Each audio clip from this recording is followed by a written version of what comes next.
Subscribe now and press the bell icon. Never miss an update. નમસ્કાર વિદ્યાર્થી મિત્રો, Shri Gangotri school ગોંડલમાં આપનું હાર્દિક સ્વાગત છે. વિદ્યાર્થી મિત્રો, આજે આપણે ધોરણ 7 વિષય ગણિત એમાં પ્રકરણ નંબર 5 રેખા અને ખૂણા એનું આપણે રિવિઝન જોવાનું છે. બરાબર છે? તો સૌથી પહેલા આપણે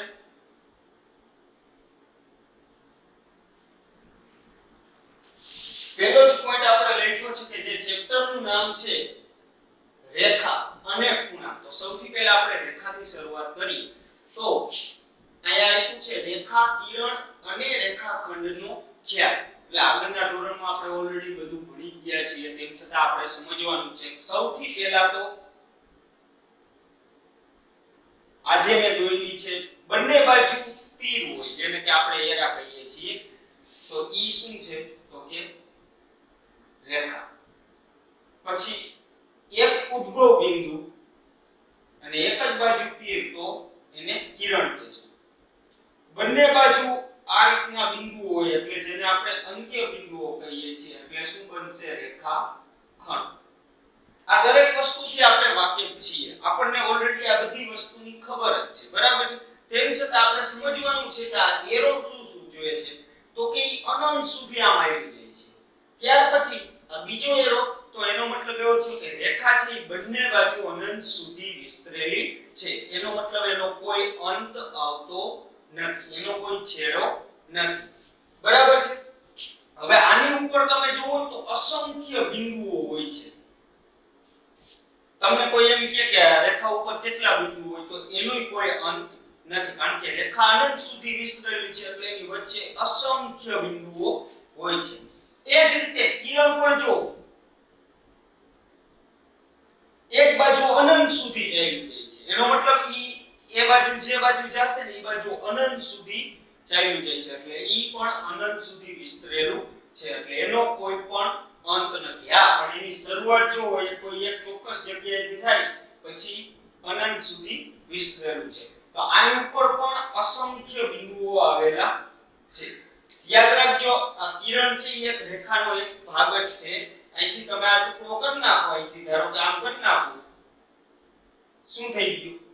કિરણ થઈ ગયું. બરાબર છે? એટલે એ એક વસ્તુ પણ આપણે ખાસ યાદ રાખશું. ત્યાર પછી રેખાખંડ.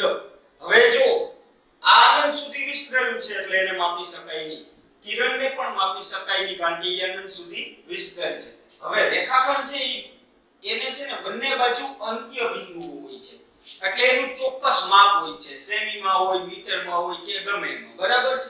તો એને આપણે યોગ્ય માપ વડે દર્શાવાય છે, માટે તેને માપી શકાય છે. રેખાખંડ ઉપર પણ અસંખ્ય ઘણા બધા બિંદુઓ આમાં દર્શાવવામાં આવે છે, પણ એક વસ્તુ યાદ રાખજો કે રેખાખંડને આપણે માપી શકાય. તો આ થઈ વાત આપણે રેખા, કિરણ અને રેખાખંડ. હવે એને આપણે સંકેતમાં લખીએ તો આનો સંકેત નાનો આમ કરી નાખવાનો. ધારો કે આને A અને B દર્શાવી દઈએ તો આ રેખા AB થઈ ગઈ. એ જ રીતે અહીંયા A દર્શાવી દયો, અહીંયા B દર્શાવી દયો, પછી સંકેત આવો કરી નાખવાનો એટલે કિરણ AB થઈ ગયું. એવી જ રીતે રેખાખંડ. આ આપણે લખ્યું સંકેતમાં. અને કોઈ એક મૂળાક્ષર વડે દર્શાવવું હોય તો આપણે સ્મોલ ABCD નો ઉપયોગ કરશું. ધારો કે રેખા L, M અને N. તો આને આ રીતે લખવું પડે કે રેખા L, રેખા M, રેખા M. અહીંયા સોરી આપણે કિરણ છે એટલે કિરણ. બરાબર છે? પછી ગમે તે આપણે રેખા માટેની જ આપણે વાત કરીએ છીએ અત્યારે. બરાબર છે? તો રેખાને આપણે L પછી ગમે તે વડે આપણે દર્શાવી શકાય, પણ એક મૂળાક્ષર આપણો હોવો જોઈએ. બરાબર છે? હવે આપણે વાત કરવાની છે ત્યાર પછી કિરણ અને રેખાખંડની આપણે વાત કરી લીધી. હવે એના પછીનું આવે છે લઘુકોણ. આ પોઈન્ટ વાત કરીએ. લઘુ એટલે નાનું અને કોણ એટલે ખૂણો. 90 અંશથી નાનો ખૂણો હોય ને એને આપણે લઘુકોણ કહીશું. 90 અંશથી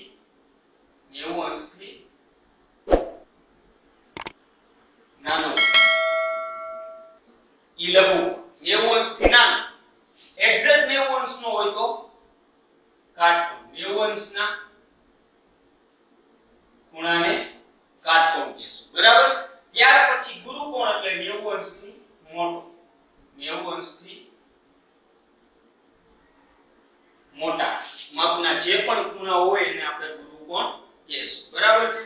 હવે તમને આસન કોણ કીધું છે તો લઘુકોણ, કાટકોણ અને ગુરુકોણ આપણે જોયું બરાબર છે કે 90 અંશથી નાનો એટલે લઘુકોણ, 90 અંશનો એટલે કાટકોણ અને 90 અંશથી મોટો એટલે ગુરુકોણ. હવે આપણે વાત કરવાની છે આસન કોણ.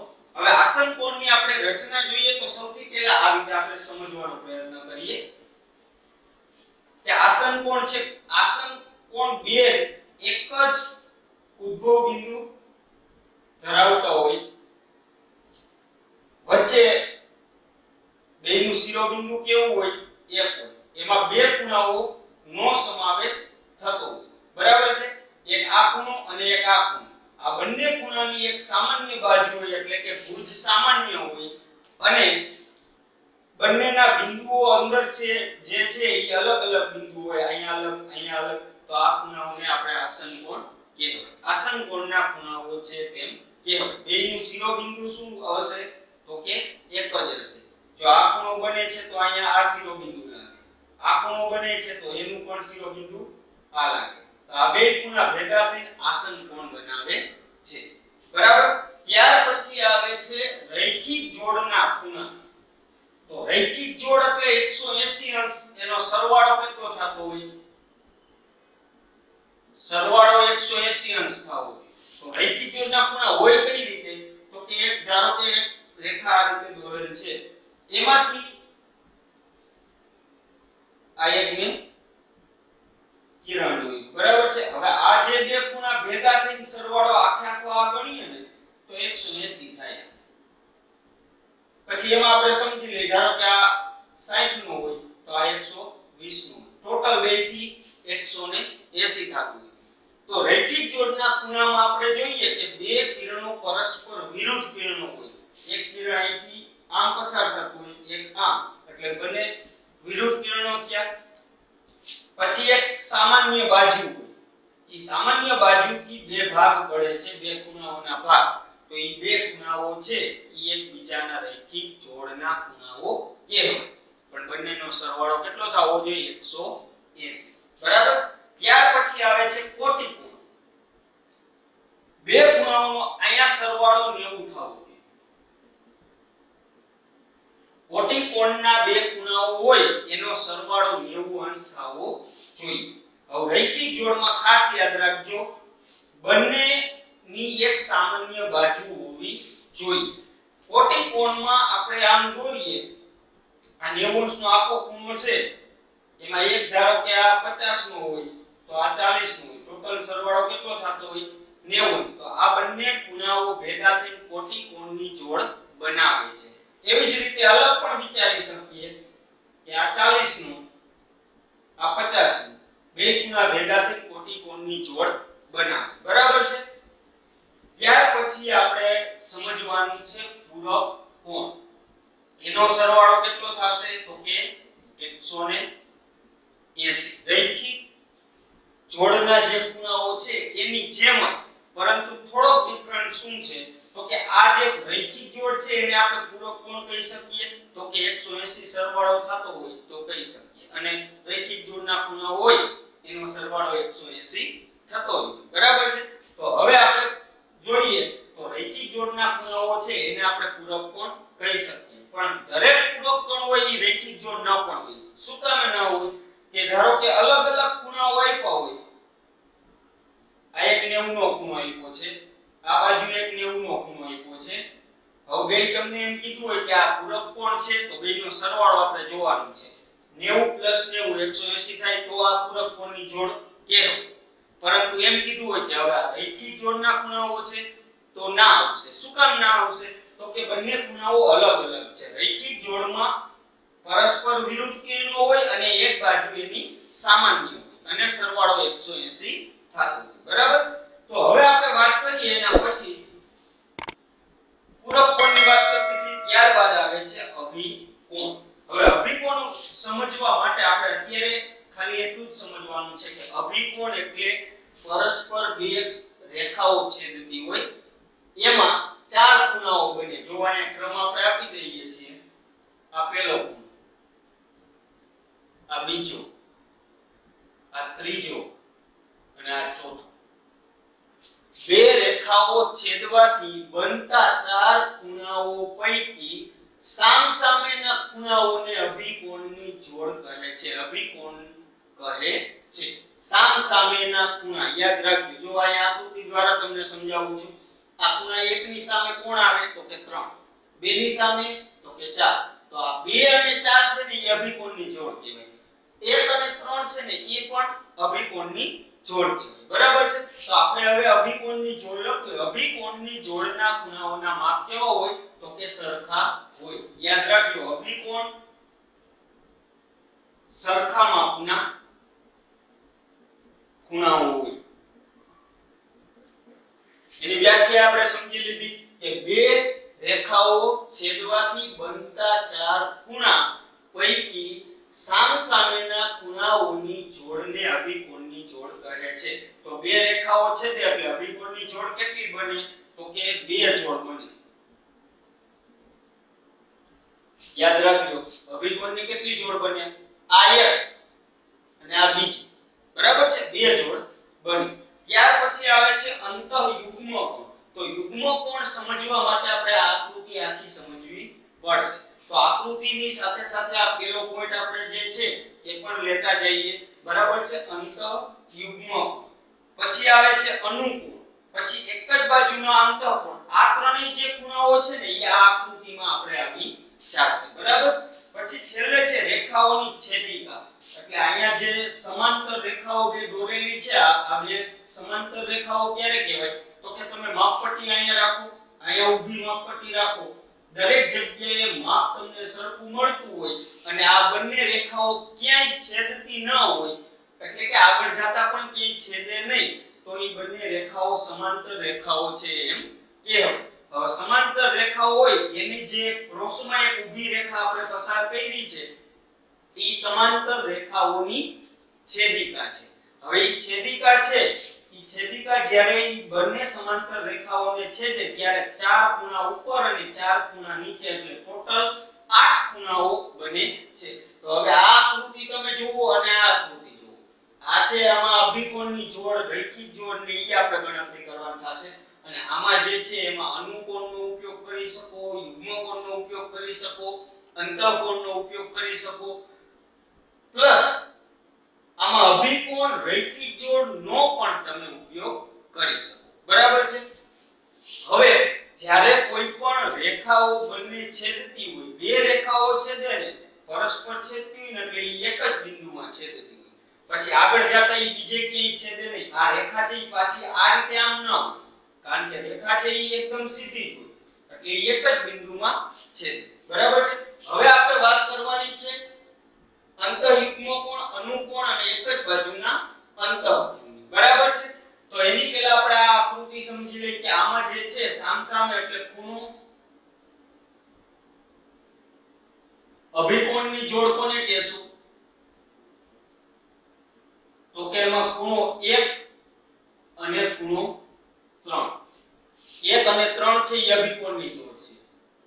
પછી ખૂણો 2 અને ખૂણો 4 એ પણ અભિકોણની જોડ છે. હવે એ બંને સરખા હોય, ખૂણો 1 બરાબર અહીં લખી નાખી, ખૂણો 1 બરાબર ખૂણો 3 હોય, એટલે 1 નું જેટલું માપ હોય એટલું 3 નું થાય, અને 3 નું જેટલું હોય એટલું 1 નું થશે. અને આમાં ખૂણો 2 બરાબર ખૂણો 4, મતલબ કે 2 નું માપ જેટલું હશે, આ ખૂણાનું માપ જેટલું હશે એટલું જ આનું થશે. બરાબર? ત્યાર પછી હવે આપણે વાત કરવાની છે રૈખિક જોડ.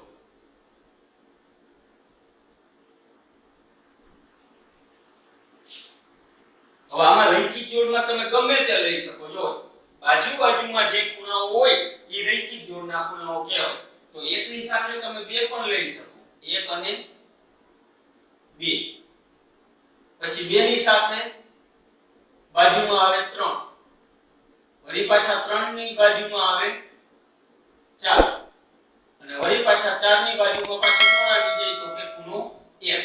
હવે આકૃતિમાં આપણે જોઈ લો એકની બાજુમાં 2 એટલે 1 અને 2 છે ને એ રૈખિક જોડ રચે છે. શા માટે? તો કે આ જો આ સીધી રેખા છે તો આનો સરવાળો 180 થતો એટલે પહેલા નંબરનો ખૂણો અને બીજા નંબરનો ખૂણો રૈખિક જોડ બનાવે છે. પછી બીજો અને ત્રીજો અને ચોથો અને પહેલો એટલે કુલ રૈખિક જોડ કેટલી બને તો કે 4. હવે જ્યારે ગણતરી કરવાની હોય ત્યારે આપણને આ રીતે આપેલું હોય. ફોર એક્ઝામ્પલ આ ખૂણાનું માપ આપણને 100 અંશ આપેલું છે. તો આપણે આ દાખલો ગણવો હોય તમને એમ કીધું હોય કે એક ખૂણાનું માપ આપેલ છે બાકીના 3 ખૂણાઓના માપ શોધો. તો આપણે શું કરશું? સૌથી પહેલા તો ખૂણો 1 બરાબર 100 અંશ આપેલ છે આ રીતે લખી નાખવાનું. અને જો આ રીતે બિંદુઓ દર્શાવેલા હોય નામ સહિત આકૃતિ આપેલી હોય તો આખા ખૂણાનું નામ લખવાનું. કઈ રીતે? તો કે આ ખૂણો 1 છે એનું નામ ખરેખર શું છે? તો કે AOC. AOC બરાબર 100 અંશ આપેલ છે. તો આ રીતે લખવું પડે. ખાસ યાદ રાખજો ક્યાં ખૂણો બને છે ને ઈ ખૂણો તમે ઈ ખૂણો ખાલી આમ અલગ પાડશો ને એટલે તમને ખ્યાલ આવી જાય. હવે તો આપણે આ ખૂણાઓ બોલતા તો આપણે આગળના ધોરણમાં પણ શીખી ગયા છે. અહીંયા કયું બિંદુ છે? તો કે A છે. અહીંયા શું છે? તો કે O છે. અને અહીંયા છે C બિંદુ.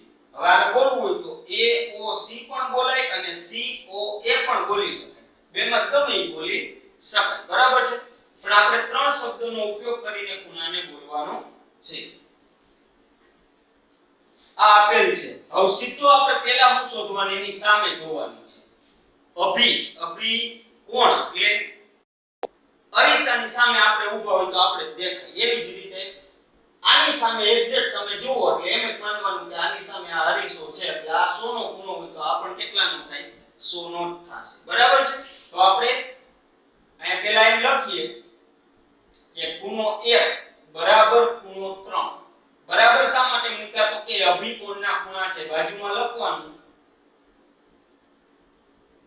અભિકોણની જોડ છે એટલે ખાલી એટલું લખો અભિકોણની જોડ. પછી તેથી કરીને લખી નાખવાનું ખૂણા 1 નું માપ તો 100 આપ્યું હતું તેથી કરીને ખૂણો 3 પણ કેટલાનો થાય? તો કે 100 અંશ. ખૂણો મળી જાય એટલે એને હાઈલાઈટ કરી નાખવાનું. હવે ધારો કે નામ આ રીતે આપેલું છે. અહીંયા નામ આપેલ છે ને તો એની સામેનો ખૂણો DOB થાય. તો અહીંયા આમ લખવું પડે કે માપ ખૂણો અથવા ખાલી પહેલા એમ લખવાનું કે ખૂણો AOC બરાબર ખૂણો DOB. તમે એને BOD પણ લખી શકો. બરાબર? આ બંને સરખા શા માટે છે? તો કે બાજુમાં લખવાનું અભિકોણની જોડ છે એટલા માટે. અભિકોણની જોડ. ઓકે? તેથી કરીને લખવાનું કે માપ ખૂણો DOB બરાબર કેટલાનો થાય? તો કે આ 100 નો હતો AOC 100 નો હતો તો આ પણ કેટલાનો થાય? 100 અંશ. અને હાઈલાઈટ કરી નાખો. હવે આ ખૂણો આપણને મળી ગયો 100 અંશ. હવે આનો સહારો લઈને તમે આ ખૂણો શોધી શકો કારણ કે બાજુમાં હું બને જો આ 4 જોડ લખી છે રૈખિક જોડ. બાજુમાં આની સાથે આ પણ લઈ શકો, આ ખૂણાની સાથે આ પણ લઈ શકો, પછી આ ખૂણો આપેલો છે તો એની સાથે આ રૈખિક જોડ બનાવી શકો, આની સાથે આ પણ બનાવી શકાય. તો કોઈ એક ખૂણો લઈને આપણે અહીં લખી નાખીએ કે ધારો કે ખૂણો આપણને આ કયો મળ્યો છે? ત્રીજો મળ્યો તો અહીં લખી નાખવાનું કે ખૂણો 3 અને એની બાજુમાં 4. અહીં લખવાનું રૈખિક જોડના ખૂણાઓ છે. રૈખિક જોડના ખૂણાઓ છે અથવા કૌંસમાં ખાલી એટલું લખી નાખો કે રૈખિક જોડના ખૂણાઓ છે. તો રૈખિક જોડ હોય એટલે શું થાય? તો કે 3 ખૂણો 4 બરાબર 180 અંશ થાય. શું કામ? તો કે બે રૈખિક જોડના ખૂણાઓનો સરવાળો કેટલો થાય? 180 અંશ. તો અહીંયા આપણે લખવાનું કે એમાં ખૂણો 3 તો જો આપણને મળી ગયો છે 100 તો એ 100 દર્શાવવાનું અને ખૂણો 4 આપણે શોધવાનું છે ઈ એમ ના 180 એમ ના. હવે સમીકરણ આપણને આવડે છે એટલે 100 ને ઓલી બાજુ મોકલશું તો ખૂણો 4 બરાબર 180 ના -100. તેથી ખૂણો 4 કેટલાનો મળે? તો કે 80. આ રીતે આપણને ખૂણો 4 80 નો મળ્યો. હવે ખૂણો 4 નંબરનો ખૂણો 80 નો મળ્યો તો એની સામે હવે પાછું શું લઈ લેવાનું? અભિકોણ. બરાબર છે? જો 4 ની સામે એક્ઝેક્ટ જોતા તમને 2 મળે છે. તો ઈ 2 ખૂણો નંબર 2 અને 4 અહીં જો અભિકોણની જોડ બનાવે છે એટલે 4 જેવો હોય એવો જ 2 બનશે એટલે કે આ 80 નો છે તો આ પણ 80. તો આ રીતે આપણે અભિકોણનો કોઈ પણ દાખલો આપ્યો હોય, બે રેખાઓ પરસ્પર છેદતી હોય અને એનાથી જે 4 ખૂણાઓ બને છે એમાંથી આપણને એમ કીધું હોય કે એક ખૂણાનું માપ આટલું છે તો બાકીના 3 ખૂણાઓના માપ શોધો. તો આ રીતે આપણે ગણતરી દર્શાવવાની છે વ્યવસ્થિત. બરાબર? ઓકે. તો આ વાત થઈ આપણે અભિકોણની નેની. હવે આપણે વાત કરવાની છે બે સમાંતર રેખાઓ જ્યારે હોય અને એની એક છેદિકા આપેલી હોય એનાથી બનતા 8 જે ખૂણાઓ છે એમાં યુગ્મ કોણ કેટલા બને? જે આકૃતિ આપેલ છે ને એમાં બે સમાંતર રેખાઓ છે એની એક છેદિકા n છે.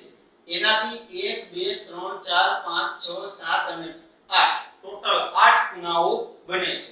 હવે આ 8 ખૂણાઓમાંથી જે યુગ્મ કોણની જોડ સૌથી પહેલા આપણે લખવાની છે યુગ્મ કોણ. જો અહીંયા મેં જે આખું લખ્યું છે અંતઃ યુગ્મ કોણ, અંતઃ એટલે અંદરના.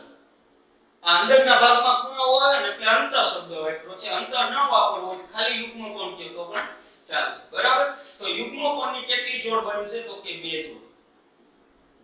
2 જોડ કઈ કઈ ઈ તમને કહી દઉં. એક તો પહેલી ખૂણો 3 અને એની સાથે ખૂણો 5. બીજી ખૂણો 4 અને એની સાથે ખૂણો 6. હવે શું લીધું ને એ આપણે હવે સમજવાનું છે આકૃતિમાં. હું જો આકૃતિને અલગ પાડું છું. પહેલા મેં 3 અને 5 લીધા ને આ રીતના ખૂણાઓ છે. 3 નંબરનો ખૂણો અહીંયા છે અને 5 નંબરનો અહીંયા. એટલે Z આકારને લીધો છે. બરાબર છે? અને આ બાજુ જુઓ 4 નંબરનો ખૂણો અને 6 નંબરનો ખૂણો. આ Z આકાર, આ ઊંધો Z છે. તો Z આકારમાં જે બે ખૂણાઓનો સમાવેશ થાય છે એને આપણે યુગ્મ કોણ તરીકે લેવાના છે. આ વસ્તુ યાદ રાખવાની છે. અને અંદરના જ ખૂણા આવશે. 3 ની સાથે આ બાજુ 5, 4 ની સાથે આ બાજુ 6. આ બંને ખૂણાઓના માપ સરખા હોય. 4 નંબરનો જેવો ખૂણો હશે ને એવો જ 6 નંબરનો હશે અને 3 નંબરનો જેવો ખૂણો હશે એવો જ 5 નંબરનો ખૂણો હશે. આ એક યાદ રાખજો. બે જોડ અને માપ કેવો હોય? માપ સરખા. એટલે અહીંયા આ સરખા હોય અને આ પણ કેવા હોય? સરખા.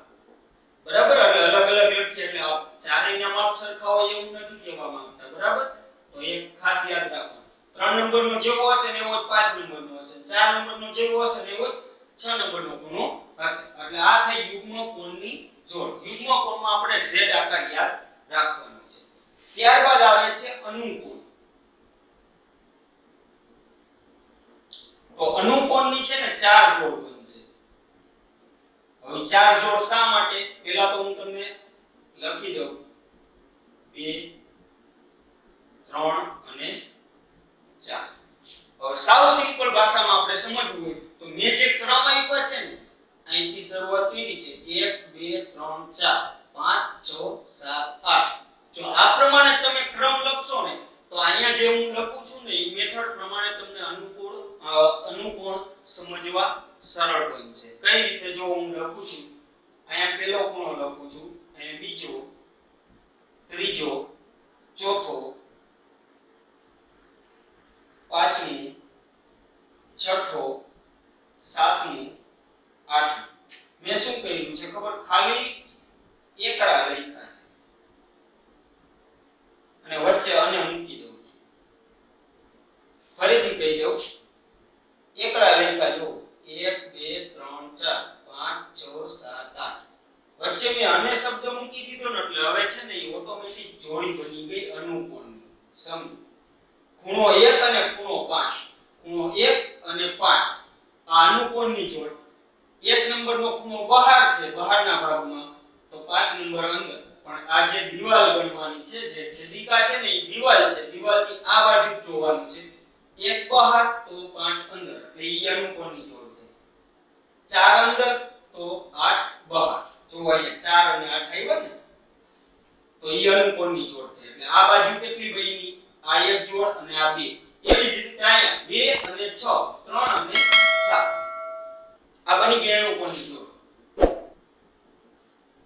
આ બધાયમાં માપ સરખા આવશે પણ કઈ રીતે 1 નંબરનો જેવો ખૂણો હશે એવો જ 5 નંબરનો 2 નંબરનો હશે એવો જ 6 નંબરનો 3 નંબરનો જેવો ખૂણો હશે એવો જ 7 નંબરનો અને 4 નંબરનો હશે એવો જ 8 નંબર તો અનુકોણ સમજવામાં તમારે સાવ સરળતા પણ ક્રમ આ રીતે હોય તો જો ક્રમ આડાઅવળા કરી નાખશો તો આ નિયમ પ્રમાણે ચાલશે નહીં તો અહીંયા બદલી જશે ખૂણાઓ બરાબર હવે આપણે બીજી વાત એ કરવાની છે કે તમે આમ પણ એને યાદ રાખી શકો આ જે આકાર છે બરાબર છે અહીંયા આપણે આમ લખતા આવીએ તો આ એક જેવો આકાર થાય છે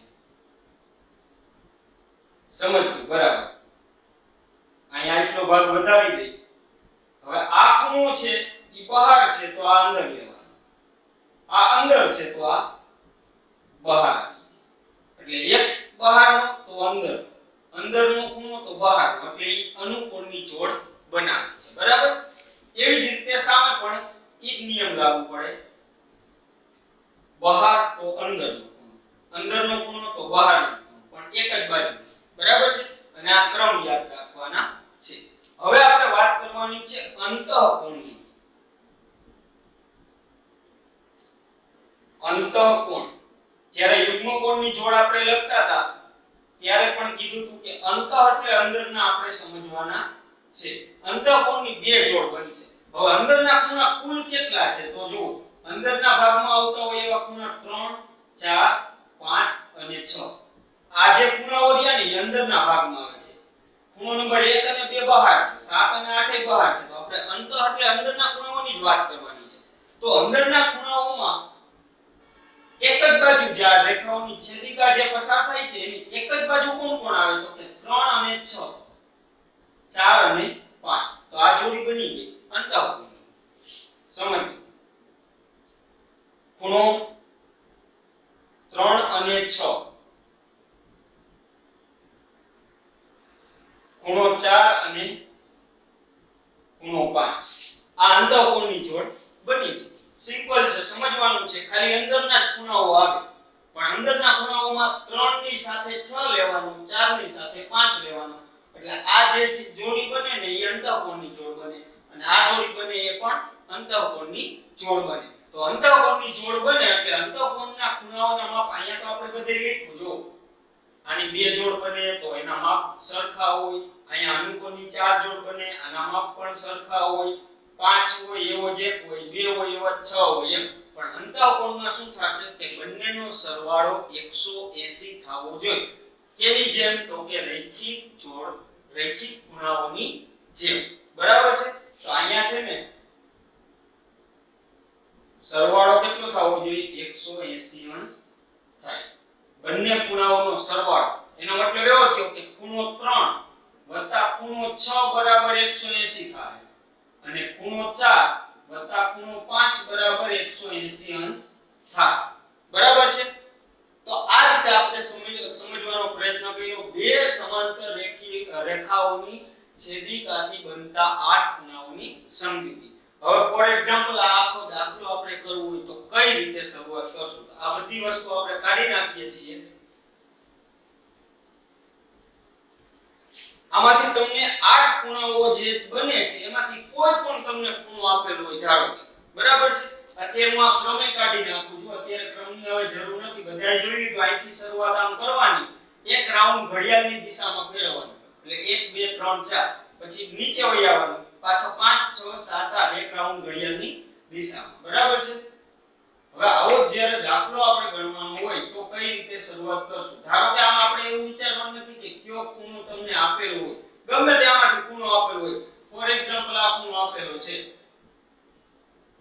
આ 100 અંશનો આપેલો છે હવે આપણે શરૂઆત કઈ રીતે કરશું જો ફક્ત તમારે અનુકોણ યુગ્મ કોણ અને અંતઃકોણનો ઉપયોગ કરવો હોય તો પણ ચાલે અને આમાં છે ને આ ભાગ એટલો વિચારો તો રૈખિક જોડના ખૂણા અભિકોણ ને બધું બને તમે ગમે એનો ઉપયોગ કરીને તમે આ ગણતરી આખી પૂર્ણ કરી શકો તો કઈ રીતે જો અહીંયા સામે લ્યો તો અભિકોણ બને બાજુમાં લ્યો તો રૈખિક જોડ બને આની સાથે અહીંયા બહારનો ખૂણો લ્યો આ અંદર તો બહાર તો અનુકોણની જોડ બને અને અંદરનો ખૂણો લ્યો તો અંતઃકોણની જોડ બને પછી આની સાથે આ ખૂણો લ્યો તો યુગ્મકોણની જોડ બને ખાસ યાદ રાખજો આમાં ઘણું બધું ભેગું થઈ જાય એટલે દરેક ખૂણાની સમજ તમારે કેળવવાની છે તો જો તમારે ઈઝી પાડવું હોય તો સૌથી પહેલા આપણે શું કરશું સામ લઈ લ્યો અભિકોણની જોડ આની સામે આ ખૂણો આ 100 મળી ગયો તરત બાજુમાં આવી જાય 80 કારણ કે બાજુમાં શું બને તો કે ઉપરના દાખલા મુજબ રેખી જોડ પાછો સામેનો શોધી લ્યો વિગત અહીંયા આપણે લખતી જવાની છે જે ખૂણાઓના નામ આપેલા હોય અથવા નામ ન આપેલા હોય ક્રમ આપેલા હોય તો ક્રમ પ્રમાણે આવવાનું છે બરાબર 80 સામે 80 મળી ગયો હવે આપણે અહીંથી આ બાજુ જવું હોય તો અહીંથી આ અનુકોણનો એક ઉપયોગ કરીએ આ 100 નો હોય તો આ પણ 100 નો જ બનશે અથવા આની સાથે આ પણ લઈ શકો આની સાથે આ પણ લઈ શકો ગમે તે ખૂણાનો ઉપયોગ કરી શકો ગમે તે જોડીનો ઉપયોગ કરી શકો આપણી પાસે અભિકોણ અનુકોણ યુગ્મકોણ રૈખિક જોડના ખૂણા અને અંતઃકોણ આ પાંચમાંથી ગમે તે જોડીનો ઉપયોગ કરીને આપણે ક્રમવાર ખૂણાઓ શોધી શકીએ તો અહીંથી આ લીધો હવે આની બાજુમાં લઈ લ્યો અથવા સામે લઈ લ્યો તો સામેના અભિકોણની જોડ બને એટલે આ 100 હોય તો આ પણ 100 બનશે હવે બાજુમાં પાછો 80 આવશે શું કામ તો કે બાજુમાં રૈખિક જોડ રચે છે એટલે રૈખિક ખૂણાઓની જોડનો સરવાળો કેટલો થાય 180 એટલે આ 80 મળી ગયો હવે સામેનો લ્યો 80 મળી ગયા બાકીના બધા ખૂણાઓના માપ તો આ રીતે સિમ્પલી તમે અભિકોણનો કે રૈખિક જોડનો ઉપયોગ કરીને પણ દાખલો કરી શકો હવે ધારો કે તમારે એ રીતે નથી કરવું તો આમાંથી કોઈ પણ એક ખૂણાનું માપ આપ્યું હોય તો શરૂઆત કઈ રીતે કરવી પહેલા તો આપણે ક્રમ આપી દઈએ 1 2 3 4 5 6 7 અને 8 એમાંથી ધારો કે આ ખૂણો આપણને આપ્યો છે 80 7 નંબરનો ખૂણો તો અહીં લખવાનું કે ખૂણો 7 બરાબર 80 અંશ આપેલ છે હવે ક્રમમાં લેતું જાવ સૌથી પહેલા આપણે યુગ્મકોણનો અનુકોણનો અને અંતઃકોણનો ઉપયોગ કરવો છે અભિકોણનો એનો ઉપયોગ નથી કરવો તો અહીંથી આપણે શરૂઆત કરીએ તો આ બહારનો ખૂણો તો આ ખૂણો અંદરનો એટલે ખૂણો 7 અને 3 છે ને એ અનુકોણ બનાવે છે અનુકોણની જોડ એટલે અહીં લખવાનું ખૂણો 7 અને ખૂણો 3 શું બનાવે છે તો કે અનુકોણ ખાલી અનુકોણની જોડ લખી નાખો તેથી ખૂણો 3 બરાબર કેટલો થાય 7 હોય એવો જ થાય એટલે ખૂણો 3 આપણને મળી ગયો 80 બરાબર એવી જ રીતે આગળ વધવાનું હવે જે ખૂણો મળ્યો એની જ સાથે આ યુગ્મકોણ બનાવે છે જો 3 નંબરની સાથે 5 તો આ લખવાનું ખૂણો 3 અને ખૂણો 5 યુગ્મકોણ તેથી ખૂણો 5 બરાબર 80 અંશ થાય શું કામ તો કે યુગ્મકોણમાં જે બે ખૂણાઓ આવતા હોય બંને ખૂણાઓના માપ પણ કેવો હોય સરખા એટલે આ આપણને 80 મળી ગયો હવે આની સાથે પાછો આ લઈ લ્યો અનુકોણની જોડ આમાં છે ને આપણે અભિકોણનો ઉપયોગ નથી કરતા કે રૈખિક જોડનો ઉપયોગ નથી કરતા તો પણ દાખલો આપણે થઈ ગયો બરાબર છે તો 5 અને 1 ખૂણો 5 અને ખૂણો 1 શું બનાવે છે તો કે અનુકોણ તેથી ખૂણો 1 બરાબર કેટલા અંશ થાય 5 જેવો હોય એટલો જ થાય 80 એટલે ખૂણો 1 મળી ગયો આપણને 80 હવે જે બાકી હોય હવે તમારે રૈખિક જોડનો ઉપયોગ કરીને આ બાજુ વહી આવો પછી અભિકોણ વળી પાછા અહીંથી આવ પાછા આમ અથવા એનો ઉપયોગ ન કરવો હોય તો હજી પણ આગળ આપણે અંતઃકોણનો ઉપયોગ કરીને ગણતરી આગળ કરી શકીએ તો આમાં તમને જે સરળ લાગે એ રીતે આપણે 8 ખૂણાઓમાંથી કોઈ એક ખૂણાનું માપ આપણને આપેલું હશે અને બાકીના ખૂણાઓના માપ આપણે શોધવાના થશે તો આમાં જે પણ ચેપ્ટર નંબર 5 જે છે રેખા અને ખૂણાઓ એમાં દરેક જે પણ પોઈન્ટ આપણે સમજ્યા છે અને જે દાખલાઓ આવે છે એમાં ખાસ આપણે ધ્યાન આપવાનું રહેશે અભિકોણનો દાખલો હોય પછી અનુકોણ યુગ્મકોણનો કે વગેરેનો દાખલો હોય ત્યારે ખાસ આપણે ધ્યાન રાખશું કોટિકોણની જોડ કીધી હોય પૂરક કોણનો ખૂણો કીધો હોય ત્યારે રૈખિક જોડનો ખૂણો કીધો હોય ત્યારે 180 માંથી આપણે બાદ કરશું પણ આગળ વિગત શું લખવાનું કે રૈખિક જોડના બીજા ખૂણાનું માપ બરાબર 180 માઈનસ જે ખૂણાનું માપ આપ્યું હોય એ બાદ કરી નાખવાનું પૂરક કોણના બીજા ખૂણાનું માપ બરાબર એક ખૂણાનું માપ આપ્યું એને 180 માંથી બાદ કરવાનું. કોટી કોણના બીજા ખૂણાનું માપ બરાબર આપણે શું કરવાનું તો કે 90 અંશ કોટી કોણના બંને ખૂણાના માપનો સરવાળો 90 થતો હોય તો 90 માંથી બીજા ખૂણાનું માપ બાદ કરી નાખવાનું એટલે આપણને મળશે કોટી કોણની જોડનો બીજો ખૂણો. તો આ રીતે આપણે અહીંયા પ્રકરણ નંબર 5 નું રિવિઝન જે છે એ અહીં પૂર્ણ કરીએ છીએ. ધન્યવાદ. Thank you.